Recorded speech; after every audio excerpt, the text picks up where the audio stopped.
యేసుప్రభు వారు చేసిన మూడవ అద్భుతం.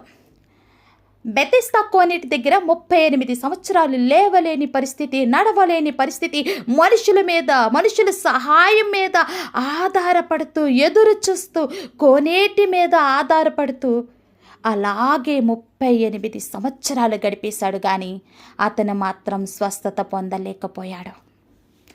అలాంటి వ్యక్తిని యేసుప్రభు వారు అడిగారు, నీవు స్వస్థపడగోరుచున్నావా? ఈ ప్రశ్న అతనిలో ఉన్న నిరాశను దూరం చేసింది, ఆశను కలిగించింది, శక్తిని పెంచింది.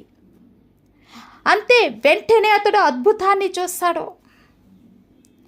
మనుషుల మీద ఆధారపడినంత కాలం, ఎన్ని సంవత్సరాలైనా దేవుని కార్యాన్ని చూడలేవు. దేవుని సహాయం కోరినప్పుడు, దేవుని మీద ఆధారపడినప్పుడు ఎంతకాలమైనా, ఎంత పెద్ద సమస్య అయినా దేవుడి క్షణంలో మార్పుని తీసుకురాగలడు. నీ జీవితంలో అద్భుతం జరగడానికి ఒక ముఖ్యమైన నిబంధన పెట్టాడు.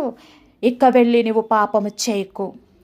పాపాన్ని విడిచిపెట్టినప్పుడు, నిరాశను విడిచిపెట్టినప్పుడు, అవిశ్వాసం, సందేహాన్ని, అధైర్యాన్ని విడిచిపెట్టినప్పుడు నీ జీవితంలో అద్భుతాన్ని చూస్తావు.